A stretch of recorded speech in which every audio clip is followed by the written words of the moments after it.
11th biology की कक्षा में आप सभी का स्वागत है। आपको पढ़ाया जा रहा था कोशिका चक्र एवं कोशिका विभाजन, cell cycle and cell division. इस चैप्टर के अंतर्गत आपको अब तक कोशिका विभाजन क्या है, कोशिका विभाजन हेतु आवश्यक विशिष्टताएं क्या होती हैं और उसके बाद कोशिका विभाजन कोशिका चक्र की प्रावस्थाएं क्या होती हैं।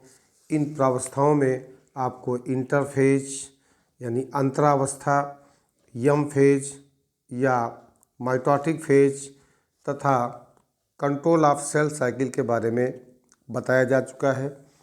इसके पश्चात फिर आप फेज ऑफ माइटोटिक डिवीजन, समसूत्री विभाजन की प्रावस्थाओं के बारे में आपको समझाया गया था और बताया गया था कि सूत्री विभाजन या समसूत्री विभाजन, माइटोटिक डिवीजन या माइटोसिस की प्रक्रिया का पादप कोशिकाओं में निरीक्षण सबसे पहले स्ट्रासबर्गर, रॉबर्ट रिमैक तथा KW वान नाइगेली ने किया था। वाल्थर फ्लेमिंग ने सन 1879 में इस प्रक्रिया को माइटोसिस का नाम दिया। जो भी हमने इम्पॉर्टेंट वैज्ञानिकों के नाम बताए हैं, इनको भी आप ध्यान से सुनिएगा।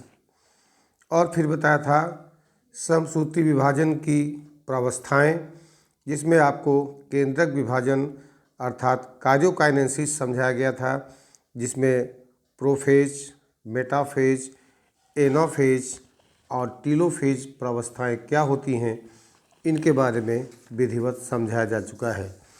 और फिर इसी में साइटोकाइनेसिस क्या होती है और किस प्रकार से कोशिका दो कोशिकाओं में विभाजित हो जाती है। इसके पश्चात फिर समसूत्री विभाजन की कार्यशीलता या महत्व के बारे में आपको समझाया गया था कि किस प्रकार से समसूत्री विभाजन महत्वपूर्ण होता है, जिसमें प्रमुख रूप से आपको महत्व के बारे में बताया गया था कि कोशिका विभाजन जीवों के शरीर में विकास एवं वृद्धि के लिए आवश्यक है। पुनरुद्भवन अर्थात रीजनरेशन, जैसे अमीबा, हाइड्रा में होता है, उसमें सहायक है। टूटी फूटी या क्षतिग्रस्त कोशिकाओं की मरम्मत और उनका विस्थापन means repair and replacement of damaged और लॉस्ट सेल्स। और उसके बाद फिर सेलुलर मेटाबॉलिज्म के लिए आवश्यक है।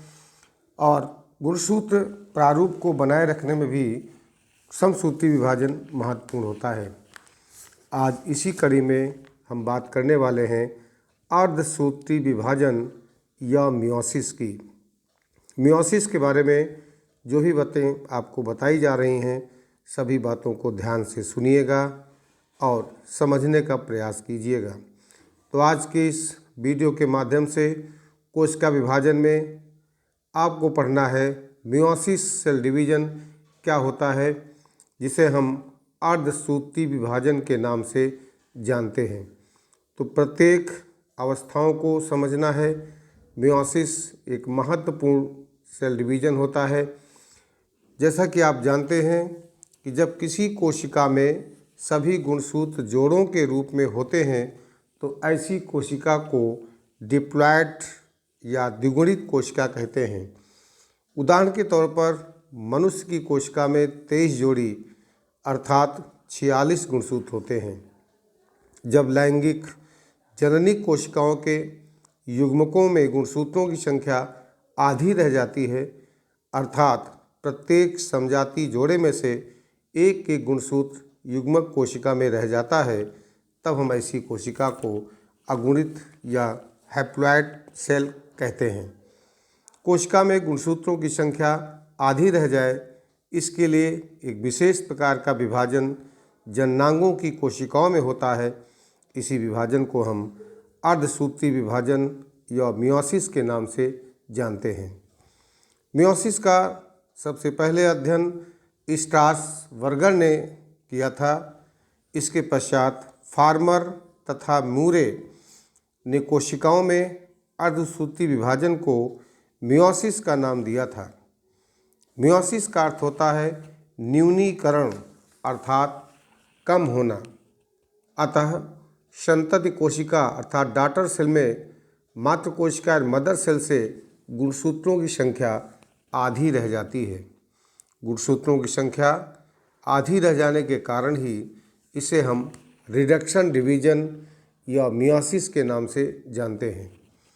आइए समझते हैं मियोसिस यानी अर्धसूत्री विभाजन किन किन अवस्थाओं में पूरा होता है। एक एक टॉपिक लेकर हम चलते हैं।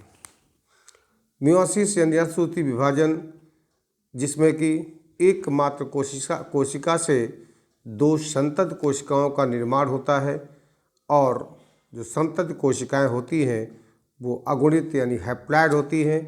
इसी कारण से इसे हम अर्धसूत्री विभाजन यानी मियोसिस फर्स्ट को हम रिडक्शन डिवीजन या हेटेरोटिपिक डिवीजन के नाम से जानते हैं। इसे समझने के लिए हम इसे दो उप अवस्थाओं में बांट सकते हैं। पहला हम मियोसिस फर्स्ट को लेंगे, जिसमें हम prophase first, metaphase first, anaphase first और टीलोफेज फर्स्ट। पहले भाग में हम देखते हैं प्रोफेज फर्स्ट में क्या होता है। अब एक एक कोशिका की अवस्था में गुणसूत्रों में क्या चेंजेज होते हैं इनको हम समझेंगे। जैसा कि आपको बताया जा चुका है कि प्रथम अर्धसूत्री विभाजन यानी फर्स्ट मियोसिस में गुणसूत्रों का विभाजन केवल एक बार ही होता है और गुणसूत्र की संख्या आधी रह जाती है। इसीलिए हम इसे न्यूनकारी विभाजन या मियोसिस फर्स्ट या हेटेरोटिपिक विभाजन के नाम से जानते हैं। प्रथम अर्धसूत्री विभाजन 4 प्रावस्थाओं में पूर्ण होता है, जिनके नाम आपको हमने बताया है prophase first, metaphase first, anaphase first और टीलोफेज फर्स्ट। अब प्रोफेज फर्स्ट के बारे में जानकारी लेते हैं कि इसमें क्या क्या होता है। तो यह केंद्रक विभाजन यानी न्यूक्लियर डिवीजन यानी कार्योकाइनेसिस सबसे लंबी और जटिल प्रावस्था होती है और यह प्रावस्था 5 उप प्रावस्थाओं में पूरी होती है।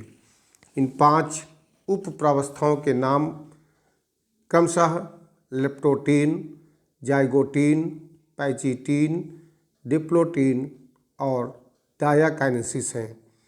इनके नाम आपको इसी सीक्वेंस में याद रखने हैं और ये नाम इंग्लिश में ही आपको ध्यान रखना है। लेप्टोटीन, जाइगोटीन, पैचिटीन, डिप्लोटीन और डायाकाइनेसिस। एक एक प्रावस्था में समझते हैं कि क्या क्या घटनाएं प्रत्येक प्रावस्था में होती हैं। सबसे पहली प्रावस्था है लेप्टोटीन, जिसे हम तनुसूत्र के नाम से जानते हैं। इस उपावस्था के दौरान गुणसूत्र धीरे धीरे स्पष्ट रूप से दिखाई देने लगते हैं और गुणसूत्र का संघनन जारी रहता है। इस प्रावस्था के अंत में प्रत्येक गुणसूत्र में 2 अर्धगुणसूत्र दिखाई पड़ते हैं। कुछ जातियों में गुणसूत्र की पूरी लंबाई में माला की मोतियों की तरह की रचनाएं दिखाई देती हैं, जिन्हें हम क्रोमोमियर्स कहते हैं। तो इस तरह से लेप्टोटीन में 2 प्रमुख घटनाएं आपने देखी। दूसरी उपावस्था आती है जाइगोटीन और इस जाइगोटीन उपावस्था में क्या होता है इसको समझना है। इस उपावस्था के दौरान समजात गुणसूत्र एक दूसरे के समीप आकर जोड़े बनाते हैं। इस प्रकार की संबद्धता या पेयरिंग को हम सिनैप्सिस कहते हैं, अर्थात जाइगोटीन स्टेज में सिनैप्सिस होता है। इस प्रावस्था में गुणसूत्र सूत्र युग्मन के साथ जटिल संरचना का निर्माण करते हैं, जिन्हें हम सिनेप्टोनिमल कॉम्प्लेक्स के नाम से जानते हैं। सिनेप्टोनिमल कॉम्प्लेक्स प्रोटीन से बना एक ढांचा होता है जो कि होमोलॉगस पेयर यानी समजात गुणसूत्रों के मध्य बनता है। इसके कारण 2 समजात गुणसूत्र परस्पर संयुक्त नहीं होते हैं। तीसरी उपावस्था आती है जाइगोटीन। इस प्रावस्था के में समजात जोड़े का प्रत्येक गुणसूत्र लंबाई में अर्ध गुणसूत्रों में बंटने लगता है। इस प्रकार से एक समजात जोड़े या युगली गुणसूत्र में 4 अर्ध गुणसूत्र दिखाई देने लगते हैं तब इस दशा को हम टेट्रावैलेंट के नाम से जानते हैं। तीसरी उपावस्था आती है प्रोफेज फर्स्ट की, जिसे हम पैचिटीन कहते हैं। और इस पैचिटीन अवस्थाओं में सबसे पहले गुणसूत्रों में लगातार संघनन होता है, जिसके कारण वो अधिक छोटे और मोटे होने लगते हैं। अब समजात गुणसूत्रों के असंतति अर्ध गुणसूत्रों यानी नॉन सिस्टर क्रोमैटिड के बीच क्रॉसिंग ओवर की घटना होती है, जिसमें कि दो समजात गुणसूत्रों के बीच आनुवंशिक पदार्थों के आदान प्रदान के लिए घटना होती है। और इस प्रक्रिया को हम रिकॉम्बिनेज एंजाइम की सहायता से संपन्न होने वाली होती है। यानी इस प्रक्रिया में रिकॉम्बिनेज एंजाइम सहायता करता है। तो पैचिटीन अवस्था में महत्वपूर्ण घटना क्रॉसिंग ओवर की होती है। दूसरा, समजात गुणसूत्रों के बीच पुनर्योजन या जीनी रिकॉम्बिनेशन स्थूल सूत्र प्रावस्था के अंत तक पूर्ण हो जाता है, जिसके परिणाम स्वरूप विनिमय स्थल पर यानी क्रॉसिंग ओवर सेंटर पर गुणसूत्र जुड़े हुए दिखाई पड़ने लगते हैं। और फिर चौथी अवस्था आती है डिप्लोटीन। इस अवस्था के प्रारंभ में सिनेप्टोनिमल कॉम्प्लेक्स का विघटन हो जाता है और युगली के समजात गुणसूत्र विनिमय बिंदु के अतिरिक्त एक दूसरे से अलग होने लगते हैं। और विनिमय बिंदु पर युगली गुणसूत्रों के असंतत गुणसूत्र यानी नॉन सिस्टर क्रोमैटिड एक दूसरे के साथ क्रॉस के समान संरचना बना लेते हैं। इस क्रॉस बनी हुई संरचना को हम कियाज्मेटा के नाम से जानते हैं। ऐसा माना जाता है कि कियाज्मेटा में वे स्थान होते हैं जहाँ की क्रॉसिंग ओवर पूर्ण हो चुका होता है। और इस प्रोफेज फर्स्ट की अंतिम अवस्था आती है डायकिनेसिस। इस उपावस्था में प्रमुख रूप से कियाज्मेटा का टर्मिनलाइजेशन होता है, जिसमें कियाज्मेटा का अंत होने लगता है तथा समजात गुणसूत्र एक दूसरे से अलग होने लगते हैं। इस प्रावस्था में गुणसूत्र पूर्णतया संघनित हो जाते हैं। स्पिंडल फाइबर एकत्रित होकर समजात गुणसूत्रों को अलग करने में सहायता प्रदान करते हैं।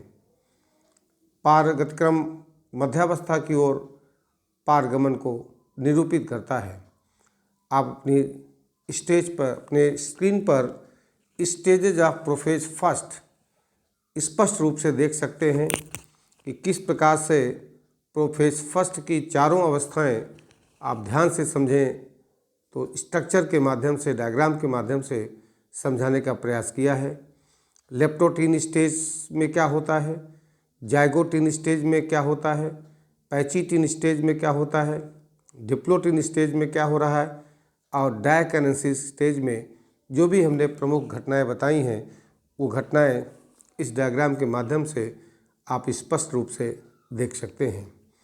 ये जो डायग्राम है वो प्रोफेज फर्स्ट की सभी प्रावस्थाओं को इसमें दर्शाया गया है, जिसमें आपने लेप्टोटीन, जाइगोटीन, पैचिटीन, डिप्लोटीन और डायकिनेसिस अवस्थाओं को समझा है और देखा है। उसके बाद फिर प्रोफेज अपनी समस्त प्रावस्थाओं के साथ समाप्त होती है। फिर आता है मेटाफेज फर्स्ट। प्रोफेज जिसकी समस्त अवस्थाओं में क्या क्या चेंजेस गुणसूत्रों में होते हैं उनको समझ लिया है। अब मेटाफेज फर्स्ट को समझना है कि सेकेंड स्टेज मेटाफेज फर्स्ट में क्या होता है।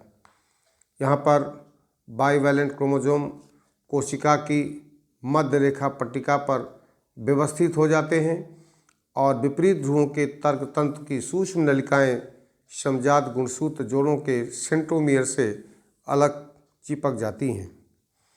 फिर आता है एनाफेज फर्स्ट। एनाफेज फर्स्ट में समजात गुणसूत्र एक दूसरे से पूर्ण रूप से अलग हो जाते हैं, जबकि संतति अर्धगुणसूत्र गुणसूत्र बिंदु से जुड़े रहते हैं। पृथक हुए गुणसूत्र अब विपरीत ध्रुवों की ओर गति करते हैं। इस समय प्रत्येक गुणसूत्र में एक सामान्य अर्धगुणसूत्र तथा एक विनिमय के कारण बदला हुआ अर्धगुणसूत्र होता है। और फिर अंत में आता है टीलोफेज। टीलोफेज प्रत्येक ध्रुव पर पहुंचते ही गुणसूत्र के चारों ओर न्यूक्लियर मेम्ब्रेन का निर्माण हो जाता है।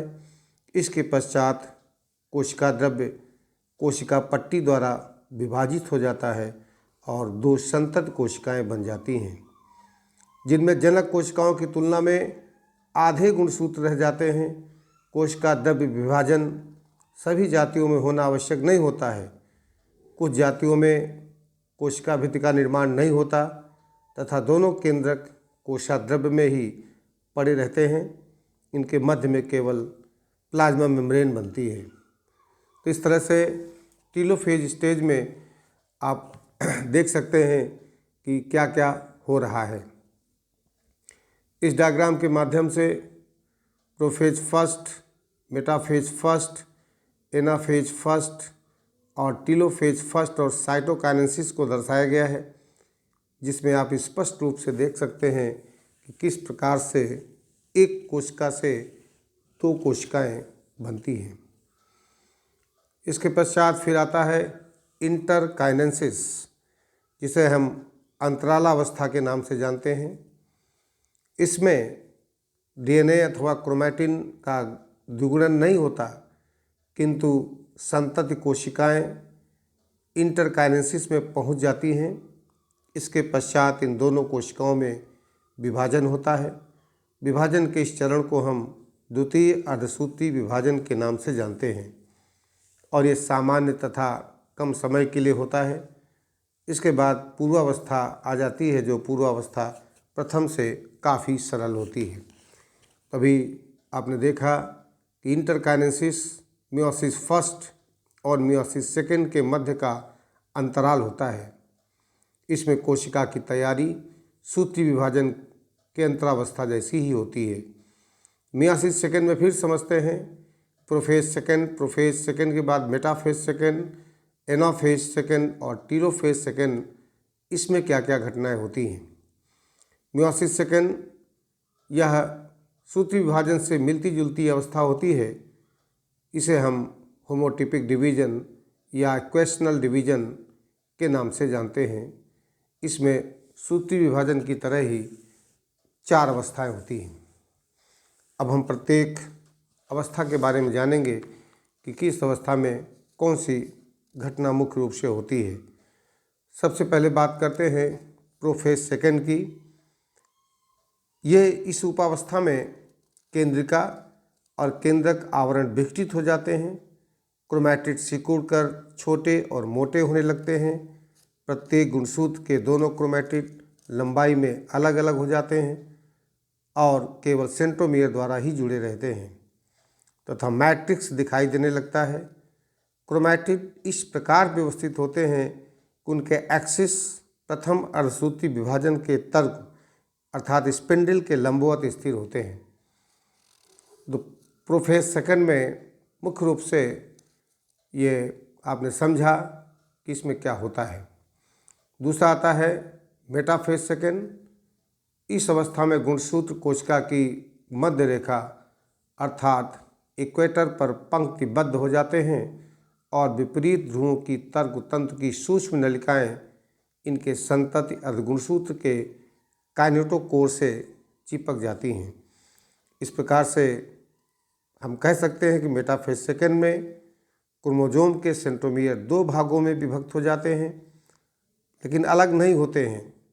इस प्रकार प्रत्येक गुणसूत्र के दोनों क्रोमैटिड केवल इन द्विगुणित सेंट्रोमियर यानी डिप्लॉयड सेंट्रोमियर द्वारा जुड़े रहते हैं। स्पिंडल का निर्माण हो जाता है और गुणसूत्र तर्क की इक्वेटर यानी मध्य रेखा पर सेंट्रोमियर द्वारा चिपक जाते हैं। फिर आता है एनाफेज सेकेंड। इस अवस्था में प्रत्येक गुणसूत्र के अर्धगुणसूत्र गुणसूत्र बिंदु से अलग हो जाते हैं और विपरीत ध्रुवों की ओर चले जाते हैं। इस समय प्रत्येक गुणसूत्र केवल एक अर्धगुणसूत्र का बना होता है। और फिर अंतिम स्टेज आती है टीलोफेज सेकेंड। यह अर्धसूत्री विभाजन की अंतिम उपावस्था है, जिसमें गुणसूत्रों के दो समूह ध्रुवों पर एकत्रित हो जाते हैं और इनके चारों ओर नई केंद्रक कला बन जाती है, केंद्रिका पुनः आ जाती है। इस प्रकार से इस टेलोफेज सेकंड के पश्चात कोशिका द्रव्य विभाजन होता है, जिसके उपरांत 4 अगुणित संतति कोशिकाओं का निर्माण हो जाता है। आप अपने स्क्रीन पर बने डायग्राम से देख सकते हैं। ऊपर में 2 हैप्लॉइड डॉटर सेल्स हैं, नीचे में भी 2 हैप्लॉइड डॉटर सेल्स हैं। इस प्रकार से एक कोशिका से 4 कोशिकाएं बन जाती हैं और ये चारों कोशिकाओं में गुणसूत्रों की संख्या अपने पेरेंट सेल से आधी हो जाती है। इस प्रकार से मियोसिस यानी अर्धसूत्री विभाजन कंप्लीट हो जाता है।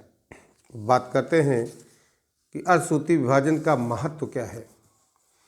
तो अर्धसूत्री विभाजन बहुत ही महत्वपूर्ण होता है, क्योंकि आप जानते हैं कि लैंगिक जनन करने वाले सभी जीवों में अर्धसूत्री विभाजन एक अत्यंत आवश्यक प्रक्रिया है, क्योंकि इस विभाजन द्वारा एक द्विगुणित कोशिका से 4 अगुणित कोशिकाओं का निर्माण होता है, जिन्हें हम नर या मादा युग्मक के नाम से जानते हैं।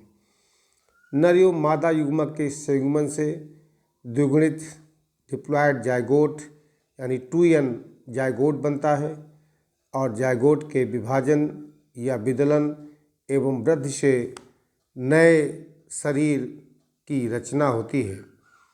इसके द्वारा जीवधारियों की जनसंख्या में पीढ़ी दर पीढ़ी गुणसूत्रों की संख्या को स्थिर रखने में सहायता मिलती है तथा जीवों में नई नई आनुवांशिक विभिन्नताएं उत्पन्न होती हैं।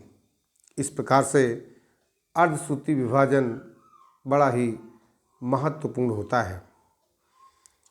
अर्धसूत्री विभाजन, जैसा कि आपने जाना, इस प्रक्रिया के अंतर्गत गुणसूत्रों की संख्या आधी रह जाती है। अर्धसूत्री विभाजन द्वारा ही विभिन्नता एवं उत्परिवर्तन उत्पन्न होता है और अर्धसूत्री विभाजन आनुवांशिक सूचनावाहक पदार्थ की मात्रा को भी नियंत्रित करता है। अर्धसूत्री विभाजन के महत्व को हम और भी स्पष्ट रूप से समझ सकते हैं कि किस प्रकार से अर्धसूत्री विभाजन महत्वपूर्ण होता है। जैसे कि प्रथम अर्धसूत्री विभाजन की पैसिटीन अवस्था में क्रॉसिंग ओवर की घटना होती है, जिसके कारण चारों डॉटर सेल्स में गुणसूत्रों की संख्या तो आधी रहती है, परंतु उनकी आनुवांशिक संरचना में अंतर आ जाता है। इसके फलस्वरूप नए संयोग यानी न्यू कॉम्बिनेशन का निर्माण होता है, जिसके कारण प्रजातियों में विभिन्नताएं आती हैं और यह विभिन्नताएं विकास का आधार होती हैं। इस डायग्राम में आप देख सकते हैं prophase first, metaphase first, anaphase first और टेलोफेज फर्स्ट है। और उसके बाद फिर आप देखते हैं कि 2 डॉटर सेल्स और इनसे फिर prophase second, metaphase second, anaphase second और टेलोफेज सेकेंड में प्रत्येक से फिर 2-2 यानी 4 डॉटर सेल बनती हैं। इस तरह से अर्धसूत्री विभाजन बड़ा ही महत्वपूर्ण होता है। इस डायग्राम के माध्यम से भी इसी बात को समझाने का प्रयास किया गया है कि अर्धसूत्री विभाजन किस तरह से महत्वपूर्ण होता है। यहाँ पर भी आप देख सकते हैं मियोसिस में पेरेंट सेल डीएनए रेप्लिकेशन हुआ, 2 डॉटर सेल्स बनी और मियोसिस के दूसरे डायग्राम में आप देख सकते हैं कि parent cell, DNA replication, 2 daughter cell और फिर 2 डॉटर सेल से 4 डॉटर सेल किस प्रकार से बनती है। और अंत में आप अपनी स्क्रीन पर देख सकते हैं कि कोशिका चक्र में कौन कौन सी अवस्थाएं किस तरह से आती हैं। जैसा कि आप सबसे बीच में इंटरफेज, जिसमें S phase growth and DNA replication की फेज कहते हैं, फिर G2 फेज आती है, growth and final preparation for division, और उसके बाद लास्ट में बीच में आप देख सकते हैं यम फेज में, जहाँ पर early prophase, late prophase, metaphase, anaphase, telophase और साइटोकाइनेसिस को दर्शाया गया है, जो कि माइटोटिक फेज के अंतर्गत आता है। और फिर जीवन फेज। इस प्रकार से कोशिका की चक्र को समझाया गया है। इस प्रकार से आज कोशिका चक्र और कोशिका विभाजन ये चैप्टर समाप्त होता है। आशा है आपने इसको ध्यानपूर्वक सुना होगा, समझा होगा और अब आप इसे अपनी नोट कॉपी में अवश्य लिख लीजिएगा। अगले वीडियो के माध्यम से हम शीघ्र ही आपको 11th बायोलॉजी का नेक्स्ट चैप्टर प्रेषित करेंगे। बहुत बहुत धन्यवाद।